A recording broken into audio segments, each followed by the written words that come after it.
Hi everyone, and welcome to the first episode of Modern Malayali. I'm so glad you're here. We're going to be starting off strong and talking about the one main event that brings all of us Malus around the world together. Once July hits, it's like our internal Onam alarm goes off. You just know it's coming. The sarees, the mundus, the sadya, the pookalams, it's all around the corner. And today we're going to be talking about why it's so important to be celebrating our culture and our traditions, even when we're thousands of kilometers away from home. And I'm joined by someone who's doing just that.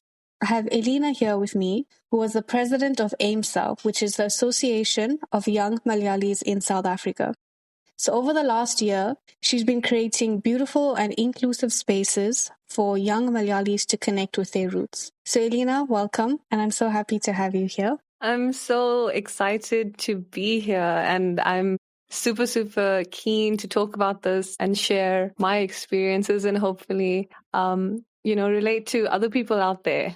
So thanks, Ria, for giving me this opportunity. Okay, so first off, can you tell us a little bit about AYMSA? How did it start and how did you get involved?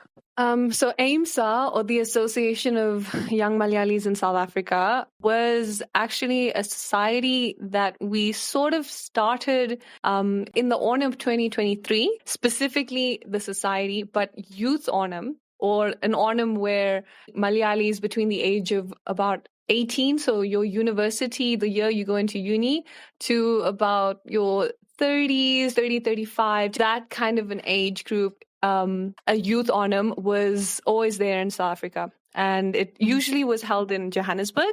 And so all the youth, whoever could attend, would come for youth Onam.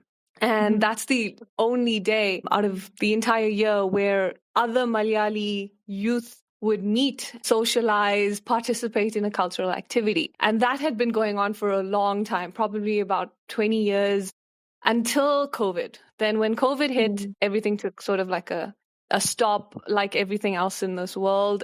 And there was no more youth Onam. There was no more meeting up with peers at all, especially Onam in general. There was basically no Onam. And then when it was 2023, one of the Chetanmara decided, okay, let's bring back up Youth Onam. It's been 3 years post-COVID. Everything's pretty much back to normal now. Let's do a Youth Onam again. So we had like a revamped Youth Onam where people were slowly coming back and meeting up again. And then for that Onam, it was not as many people that would normally attend Youth Onam. It was a lot less people. And the reason for that is because obviously between 2020 and 2023, you have first years, second years, and third years going like through uni, not knowing that there was something like a Youth Onam. So obviously when they're hearing Youth Onam's coming back, people were probably like, what is that? We don't know what that is. Why should we attend? So that's why the turnout wasn't that big in 2023, as big as normal. And then in that Youth Onam, you basically decide on the committee for the next Youth Onam. And I happened to get chosen with 5 incredible people. At the time, I had no idea who they were. We were put together, these random 6 people who didn't know each other at all. Somehow, I don't know how. I think it was more like a joke that my friends were doing, where they elected me as I don't think so. I think people were genuinely excited to see you lead this. Regardless, no one knew who I was at the time, just my friends. My friends were hyping me up and they were like, okay, Elina can be president. And then I sort of like took it upon myself where I was like, okay, I'm going to try to make this back to the Youth Onam it used to be, but I'm going to try to take it a step further and make it like a society. And that's how AYMSA came to be. And we went through so many names. It's not even funny. It's very difficult to try to think of a name that goes with Malayali and South Africa and youth in the same kind of sentence. So we went through so many names, but eventually that's how we basically got to AYMSA, the society. Yeah. I liked what you mentioned about how there was like a whole generation of first year, second years, third years who had never been to a Youth Onam. They didn't know something like this existed because of COVID. And then when that first Youth Onam did come back up, a lot of the youth didn't attend because they didn't understand the hype. They didn't know what we had gone through. Exactly. So you only heard about Youth Onam through us, right? And then 100%. Yeah. I felt like you had this idea in your head that you wanted to recreate this vision. But why was that important for you? Like, you didn't know you were going to get elected as president. So obviously I know you wanted to do a good job and all of that. But why was it important that you went above and beyond? So when I was a uni student, I was always listening to my elder Chechimara, Chetanmara about their experiences at this thing called Youth Onam. And they would all go get together, dress up, get all pretty. And you see 150 people who all look like you, all the same age as you. And you guys are just socializing. And that to me sounded like the coolest thing in high school.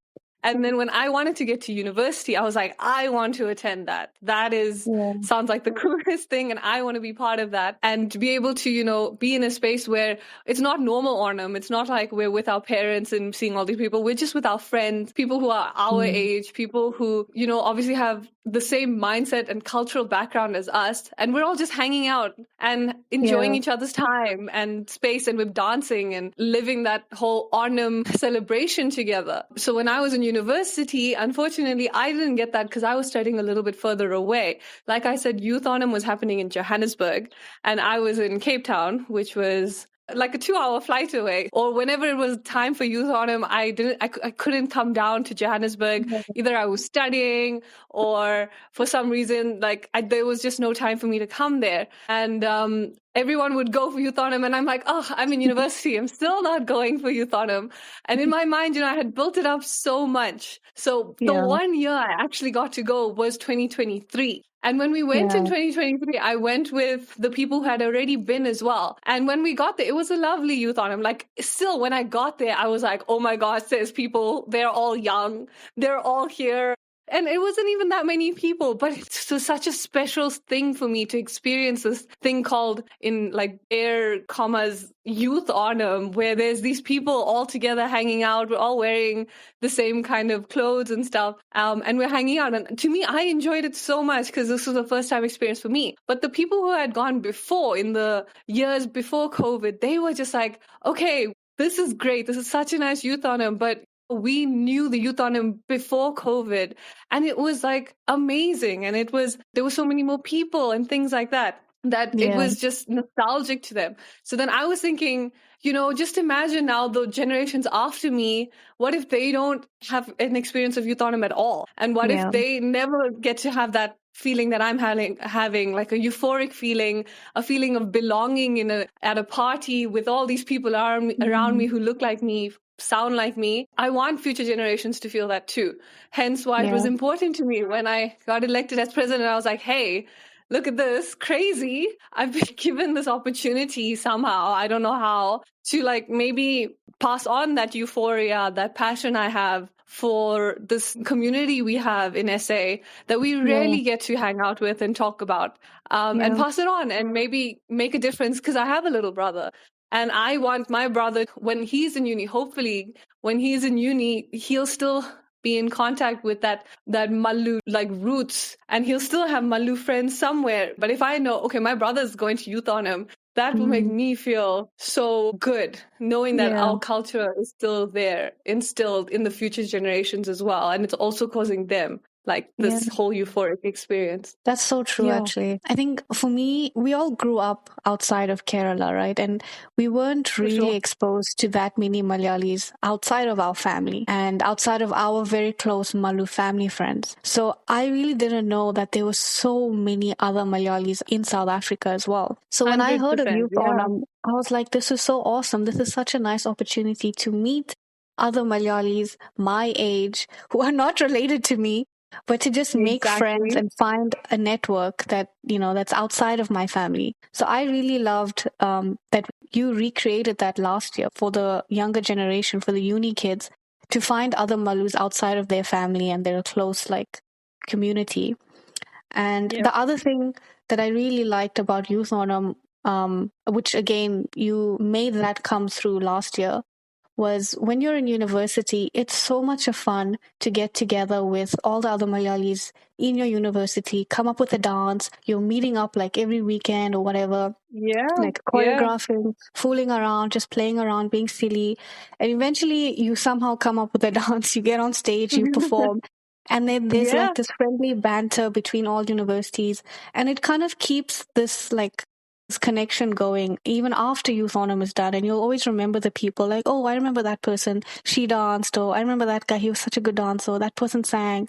And you remember people from Youth Onam. And last year, I think you created a really nice opportunity for all of these young people to come and showcase their talents. Like we had people doing skits. The MCs were just amazing last year. People dancing, Definitely. people So singing. good. Yeah. It was really, really good.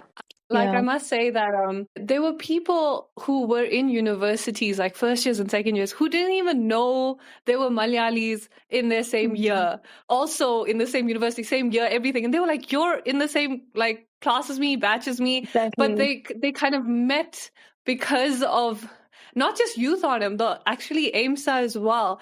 Specifically, what we were trying to do is we wanted to have Youth Onam in, when do we have it? October.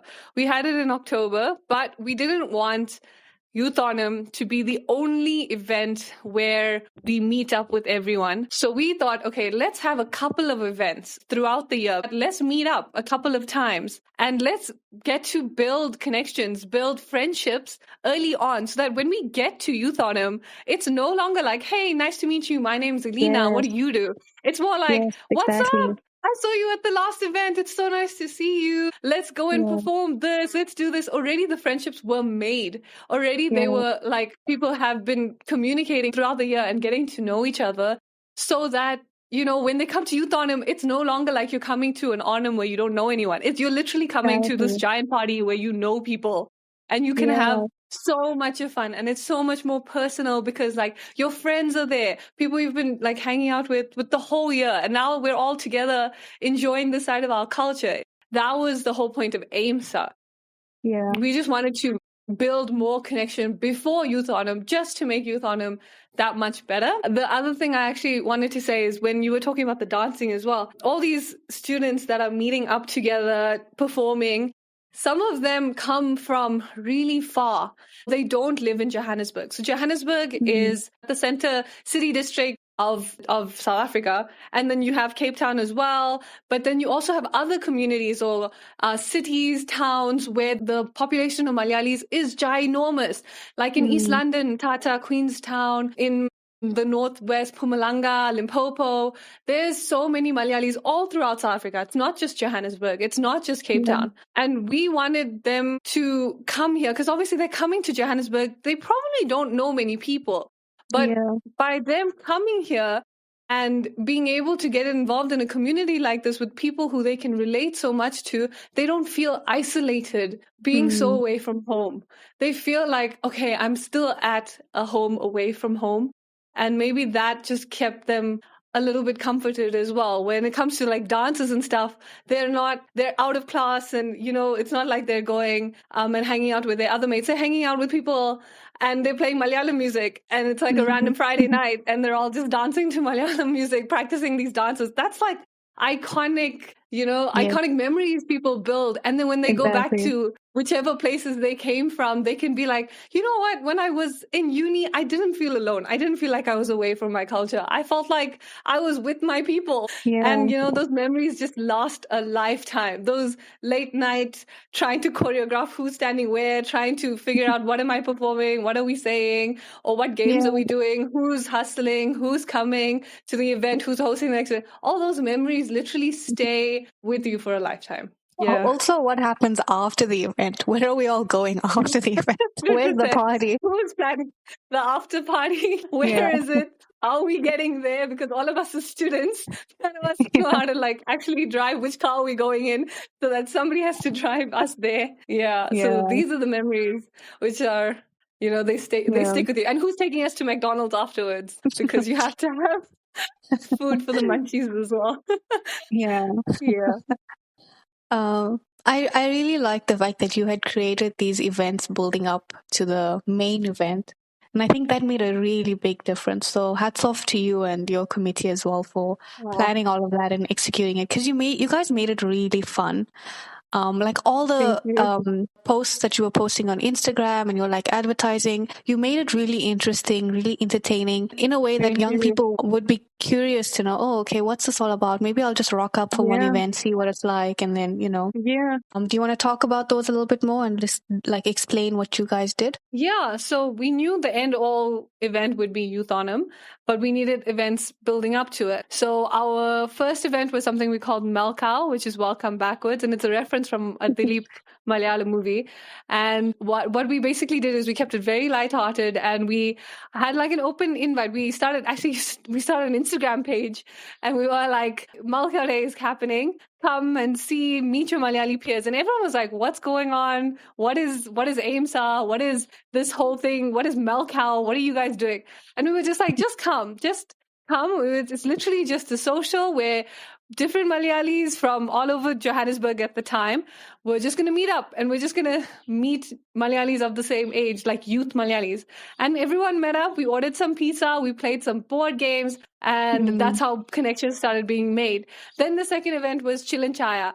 For Chilinchaya, we had like a quiz night where we literally only did Malayalam cinema references and South African references, a quiz night where we could test on movies, music, South African politics, things like that. It was just... That's the event where you guys all dressed up, right? Yes, that we dressed up as characters from Malayalam movies. So literally we kept it a very Malu themed night, and we had about 50 people come for that, and we intentionally put random groups of people together in teams so that that way we sort of like coerce them a little bit into meeting new people, because otherwise everyone's stuck with their friends. So we were like, no, what I did is as people were entering into the venue, I would give them different color bands, and I literally was like, this is the team you're in. And they were like, does it mean anything? And I was like, no, it doesn't mean anything. Just go inside, enjoy. And then all of a sudden I'm like, okay, all the colors separate. And they were like, no, but this is how, you get to meet new people, and you sit next to a new person, and you,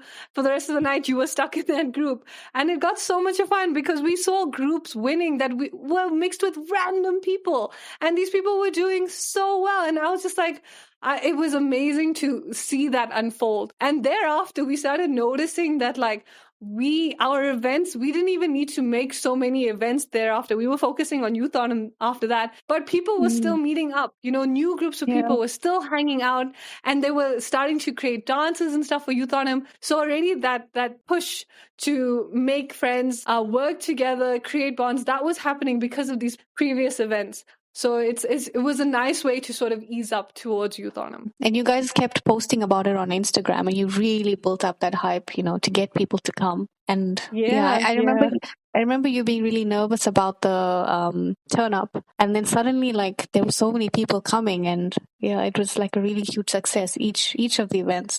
I do have to say though, I didn't attend any of the events, but I think I'm off the hook because I'm a lot older. You'll forgive me for that. Fine, I'll forgive. Ria put in so much of work for Youth Onam that I appreciate her, and it's okay. She didn't come for the other events. It was fine. She put in so much of work for Youth Onam and getting our dances sorted that I was like, it's okay. You focus on that. I'll focus on this stuff. So you're forgiven. Yeah. Okay. Yeah. The inspiration, actually, honestly, it wasn't me. Like, I didn't think of these things before. Actually, the inspiration for this whole society was when I was probably like in high school, or I don't know, when I was really young. There's this thing called Kilakam, which happens in the United Kingdom, where there's this like amazing party where everyone around the UK comes together, and it's not Onam, but it's sort of like a ball evening function kind of vibe, and everyone in the UK meets up. It looks amazing. And you just see all these people meeting together. They're making a plan. They're from different parts of the country, and they're making a plan to meet up together and, socialize and meet new people and, have a good night. Yeah. And I thought, this is so cool. Then I went into it. I looked up Kilakam. Then I actually looked around Instagram, and there's so many of these Malayali societies out there in your big Malayali speaking areas or where there's a big Malu presence, like in Texas, Houston, in Chicago, in Australia, in Ireland, Malu societies are a norm. And they've already taken it to like the next level where like they're the big leagues kind of thing. I don't know if you know, but there's a Malu group called Malu Vibes on Instagram. They were big inspiration where they have like parties every single weekend for people between like 18 to 25 or something. And it's just like a known. Their following is huge. And I was just like, if this is possible all over the world with so many different cultures, so many different people, so many different geographic locations, why is this not possible in our tiny country? Like we this is possible for us. Realistically, in the beginning phases when I was thinking, let's make a youth Onam where everyone's invited, everyone should come from Cape Town all over the country to one thing. People were like, no, but realistically, who's going to travel? Who's going to take a flight all the way to one place for one event? And then I was like, no, but you see, like you would do the same thing if it was a concert. You'd do the same thing if it was like, say, your best friend's bachelor party. You would do the same thing for any reason to meet up with your friends. People make a plan. So why should this be any different? I think if you get enough hype going, 100% people will make a plan to be there. And I think that's actually what happened. We had people flying in, driving in just to attend this event, which was amazing to me. I felt so like content that people started seeing the vision and they were just like, you know what, this is important enough for me to take a flight or to drive down from wherever I am and to meet up with other people who I want to, get to know or socialize with. Yeah, no, it's so cool actually. Because I remember last year when I came for your event, I was like asking people, okay, where are you from? And all of them were like, no, we're not from here. We actually just flew in yesterday night and we're staying over at a friend's place. And we're going to fly out the next day. And I was like, amazing. All these people came just for this one event. I think it's all of us getting together, dressing up, dancing, and celebrating our Onam in our own way. Like it doesn't have to be the way the uncles and the aunties do it. It can be 100%. Our youth Onam way. And like you were saying, you can make a huge big party about it. Exactly. Like we kept the traditional aspects of it. We had Mahabali, we had Tiruvadra, we had Bharatanatyam. We had the things that we have to have. We had sadya. Such an amazing sadya was provided for us. We had pookalams. Everything was there that you knew this was clearly an Onam. We did not take the culture out of it at all. But on top of that, we added our own touch, our own, not even just our own youth touch, our own South African youth touch, where we incorporated, like South African dancing into the dances. We made it more relatable to all of us and kept it younger, kept it more lighthearted so that it's not just a normal Onam. Because otherwise, realistically, we can't do Onam without our parents, without our family, because that's the Onam we know and we love. This was just Onam specifically tailored to the youth. Those of us that want to hang out with other people at our age group, let's make it more interesting. Let's keep it fun. Yeah, exactly. And something I keep thinking about is how it's important for us, like the second gen or even the third gen Malayalis, to not just, this culture is not just for us, right? But we also have to pass it on in a way that's relevant. So how do you think this initiative, Youth Onam, how do you think it's changing how the younger generation sees their Malayali identity? Good question. So there's two aspects of this. If you think about a Malu kid, either they're maybe a very westernized kid. Obviously, with the next generation and the next generation, they're becoming more westernized. Maybe they're not being as exposed to the Malayali culture as they were before. So by bringing in something like AYMSA and Youth Onam, we're bringing them back to originally where our roots are coming from. What are the traditions that we grew up with that they may not understand or may not know, but now we're giving them an opportunity to learn it so that, it hopefully touches them in some way that they're like, hey, you know what, this is actually kind of cool. Because, this Gen Z situation, we need to keep them entertained. And this is how we thought, okay, let's keep Gen Z entertained or Gen Alpha, or whatever generation we're at now, the younger generation. We want them to still think that, this is something I think is something I hope that I'm keep doing as I get older. And then the second generation of people are the people who are conservative, and the people who've obviously been in the Malayali culture for so long, and this is all they know.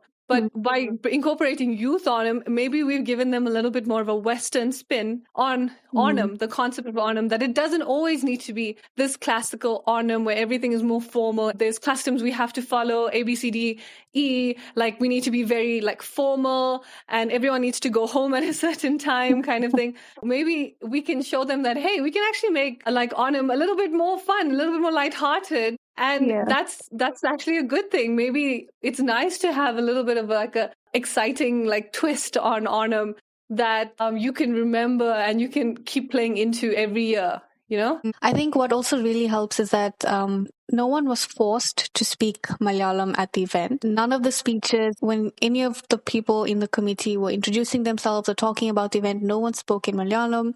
The introduction speech, everything was in English. So I think that also really helps, you know, people feel like, okay, you don't have to be like a traditional Malu to attend. Exactly. You can just come. 100%. That was definitely one thing, is inclusivity was a big thing. We didn't want anyone to feel like, no, you're not Malu enough for this like event. Like you had to have grown up in a very Malu culture or very Malu household in order to be coming to this event. No, not at all. Firstly, I would be a hypocrite in saying that I'm the most Malayali person out there, and my committee or my former committee knows that, because I was the only one who couldn't speak Malayalam, and they would make fun of me for it literally on every single phone call we had, and we had so many late night phone calls. I was the one getting most of the brunt of those jokes because I couldn't speak Malayalam, although I could understand. Yeah. So realistically, they never made me feel like I'm an outsider because of that. Never, ever, ever. And that's what I wanted to make sure with AYMSA as well, is that we can't be making anyone feel lesser than another person at all. If you have any touch of Malayali blood in you, we want it represented at all of these events, not just at Youth Onam. There's no type of, you're not good enough to be in this club. This is not that kind of a club. This is literally like something where we want to share our culture. It's not that we didn't speak Malayalam at all, because realistically, certain lines only slap or only hit different in Malayalam. So yes, the Malayalam jokes were there, but we always tried to make sure everyone understood what was going on. If we made any funny references, you know, we made sure everyone understood what was going on, because that was the point of it. It was to teach and represent our culture rather than using it as like a weapon to stigmatize against or to separate us from other people. Exactly, yeah. Even to the younger generation or those who may not have grown up with other Malayalis, even if you don't know what Onam is, you can just show up, because you know, at your event, you guys explained what it is. You gave the history, the tradition behind it. Exactly. Like that's actually bringing that up. Now that you bring it up, the 2023 Onam, we always try to say the story in the beginning of the Onam function. Why do we do Onam? Why do we celebrate Onam? So it's the whole story where Mahabali come to grant those 3 wishes. Everyone knows the story. So when that story was being told in 2023, the girl who was saying it said it in such an awesome way, where she was using these Gen Z slangs. And I was just like, this girl is so cool. She literally she was saying words like, okay, I to be honest, my Gen Z slang is not great, but I'm sure, Ria, if you remember anything, the words they use, it was just like she made it so relevant to the Gen Z words they use today, that things were cancelled or things, you know, that kind of a vibe. And it made it so relatable and so hilarious, but also like it was perfect. It was so ideal for where we're at. We're at Youth Onam. Let's explain this how a youth of today would explain the story. Let's be real about it, you know, that kind of thing. So yeah, and you can't do that at a normal Onam. I'm pretty sure the Appachimara and Amachimara are going to be looking at you like, what are you doing? You don't say that here. I know at normal Onam, I think I always get a bit bored because everything is in Malayalam, and it's not even like the easy Malayalam that I can understand. It's like hardcore Malayalam. Even for those of us who don't speak it like normally, it can be very confusing when they start using the very sophisticated Malayalam words. Exactly. Yeah, no, I completely agree. Yeah. Okay, I have like one or two more questions for you. So I wanted to ask you, so next year you are going to be moving, right? Sure. And you're going to be moving to a whole new country, and you're basically going to be starting again in like finding your Malu friends, building your Malu community and things like that. Yeah. So are you going to try and do something similar? If yes, why? Like, why is it important to you? Interesting question. So one thing I knew when I started AYMSA, obviously I'm too old to keep running it because I need to give the youth, the people who are still in uni or the young people, they need to continue taking it over. But then I was thinking, okay, now what about me? What am I going to do when I go to this new country? I know literally the country that I'm going, I made sure I looked out for the Malayali societies out there, and there's huge Malayali communities that side where I'm going. And I was sort of like, okay, those are my people. I need to go make my face known in those groups, because honestly, when you're going to a new country, the best place to try and make new friends are people who can relate to you. That's what I'm going to be looking for. I'm going to be going to a community where, okay, I should be able to understand the gist of what's going on, and maybe make myself useful in those communities, because not only is that giving me sort of like something to do as a pastime or a hobby when I'm in this new country, but it also gives me like an opportunity to make friends a little bit. Let's be real here. When you're an adult, it's difficult to make friends. But to meet people in new places is not easy when you're an adult. So this way, maybe if I go to like their socials, their Malayali socials, I can meet people and actually, start relationships where I'm making friends that I can call my own, and obviously it's going to be relatable on a cultural aspect, and maybe they can educate me about this beautiful new country that I'm going to. So I definitely am going to get involved with the Malayali community on that side as much as I can. There's no way that I'm aiming to be a president or whatever again, because that I don't know. That's out of the cards for me. But in terms of like just participating, volunteering in things, I would love to just continue that. I think it's in me to always hold that part of being a Malayali, being very expressively a Malayali is in me, and I want to maintain that regardless of where I am in this world. I think that's really beautiful. And I feel like if you ever have the opportunity to do something similar, I think definitely you should go for it. Because I think you have a lot of creative ideas, and I think you're very good at like bridging all the different generations together. But obviously, take your time, settle in, and then make your mark. Yeah, we'll see. We'll see what the cards hold. I have no idea, but I'm definitely not going to jump out of the space anytime soon. I just want to get to that country, and then I'll see where I can meddle, where I can start, using my different set of skills, my very specific set of skills, and where can I help out? Yeah. One last question for you. Do you have any advice or maybe some like first steps for anyone else out there who possibly could think of starting like a youth Onam committee or like starting some kind of initiative wherever they are? Okay, nice question. So I think if you have a passion for doing something in the space where you maybe in a Malayali group, or you want to try to create a community, I think that you need to find other people who maybe have a passion too. And if you can find other people who are passionate about it, or if you're passionate enough that you are influencing the people you're talking to, where they're like, hey, that doesn't sound like such a bad idea. Maybe I want to help you with it. Then it makes your life so much easier, because I was blessed with the committee that I got. Literally, we didn't know each other at all. I was already starting to message them like 1 month after we got elected. I was like, yo guys, my name is Elina. Hi, we're going to do ABCD. And I was kind of like just throwing all this like passion at them. And they were like, whoa. Can you just like chill for a second?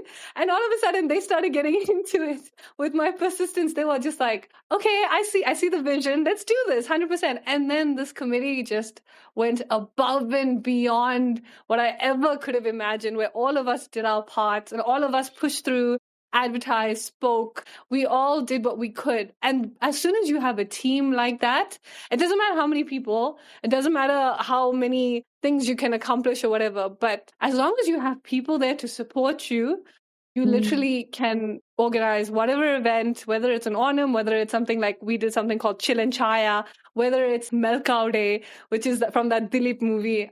You can achieve literally anything. Just find people who maybe have a passion the same way that you do, or put your passion on them, show them how much you care about, and they will support you.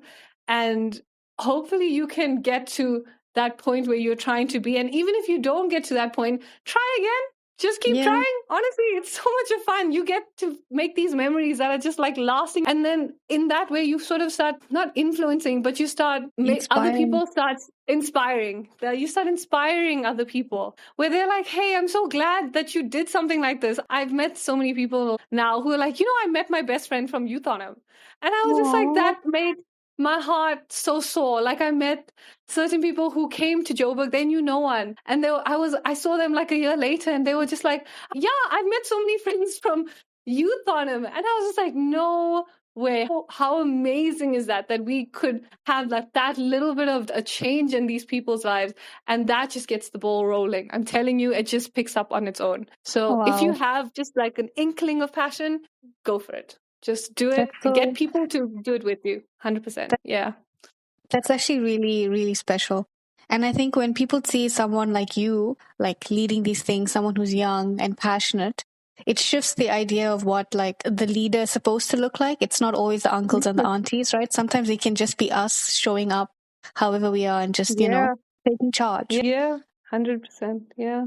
Yeah. And you're also showing that, culture isn't just about language or geography. It's about intention. It's about passion and it's about connection, making it happen. Beautifully said. But honestly, I think you're laying a really good foundation. I think you've done a really, really good job for the young Malayalis in South Africa. And you've created a really nice space to allow them to celebrate their culture in a way that's, comfortable and it's fun for the youth. So it was really nice getting to hear your story. And I hope it's inspired a lot of people who was listening. Thank you. I hope so too. Yes. Thank you so much for giving me a platform to, obviously rant on about this. I'm so passionate about Ria's doing right now, where we're talking about this. Conversations are going to be made about being Malayali outside of Kerala. There's so many things we can talk about. And I'm so excited to hear whatever Ria has in store for us. Watch this space. Thank you. I hope you enjoyed this episode of Modern Malayali. If you did, don't forget to tune in for the next one. There's always more to explore. And if someone in your life might connect with this conversation or feel inspired by it, please do share it with them. If you're listening to this on Apple Podcasts or Spotify, you can rate and review the show, and I'd really appreciate it if you did. It helps more people discover the podcast and helps the podcast grow. So thank you for being here, and see you next time. Bye.